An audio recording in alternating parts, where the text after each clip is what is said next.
আশা করি আপনারা সবাই ভালো আছেন। তো বন্ধুরা, আজকে আপনাদের সামনে একটি টিপস আমি শেয়ার করব। সেটা হলো আপনারা ডিশ লাইনের সংযোগটা দেওয়ার পর টিভিতে কীভাবে প্রোগ্রামটা সেটিং করবেন সেই জিনিসটাই আজকে আমি আপনাদেরকে দেখাবো। এজন্য বন্ধুরা পুরো ভিডিওটি আপনাকে মনোযোগ সহকারে দেখতে হবে। তো চলুন বন্ধুরা, আমরা ভিডিওটি সেটআপ বক্সটি চালু করার পর আপনার টিভি রিমোটটা ঠিক এখানে যে মেনু বাটনটা আপনি দেখতে পাচ্ছেন, এই মেনু বাটনটাতে ক্লিক করবেন এবং নিচে আপনি আপ ডাউন করতে পারবেন। এই যে মেনু বাটনটা আপনার টিভি রিমোটে সেটা করবেন এবং এখান থেকে আপনি চ্যানেলগুলো চেঞ্জ করতে পারবেন।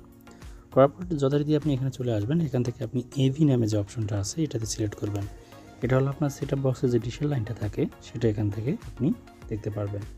যাই হোক, আমার বর্তমান ডিশ লাইন না থাকার কারণে আমি দেখাতে পারতেছি না। টিভি নামে অপশনটাতে আপনি সিলেক্ট করার মাধ্যমে আপনার জেনারেল টিভির যে ফাংশনগুলো সেগুলো কিন্তু আপনি দেখতে পারবেন। নর্মাল টিভিটা দেখতে পাচ্ছেন আমরা দিলাম, যেহেতু বর্তমান লাইন নাইতে আসতেছে না।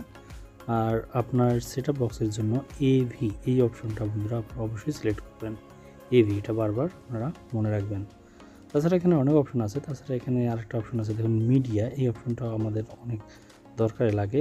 আমরা বিভিন্ন ধরনের মুভি দেখার জন্য টেক্সট, ফটো, মিউজিক, আপনার মেমোরি কার্ড বা পেন ড্রাইভে যা কিছু রাখেন তা দেখার জন্য কিন্তু এই মিডিয়া নামের অপশনটা কিন্তু আপনার কাজে লাগবে, যেটার মাধ্যমে আপনি অনেক আপনার প্রয়োজনীয় জিনিসগুলো দেখতে পারবেন। তাছাড়া সেটআপ বক্সের পিছনে বন্ধুরা ঠিক এভাবে লাইনগুলো লাগা থাকবে টিভি থেকে, লাল, হলুদ, সাদা, এবং ওখানে ডিশের লাইন এবং পাশে আপনার পাওয়ার কেবল লাগানো থাকবে। আপনারা দেখতে পাচ্ছেন এই সেটআপ বক্সটা ঠিক এভাবেই লাগানো আছে। তাছাড়া টিভিতেও ঠিক এভাবে লাগা থাকবে, কালার কম্বিনেশন করা থাকবে এবং ওখানে মেইন প্লাগের লাইনটা দেওয়া থাকবে। এবং আপনার এখানে দুটো রিমোট থাকবে, একটা টিভি রিমোট, একটা সেটআপ বক্সের রিমোট। দেখতেই পাচ্ছেন বন্ধুরা। ঠিক আছে বন্ধুরা, ধন্যবাদ সবাইকে।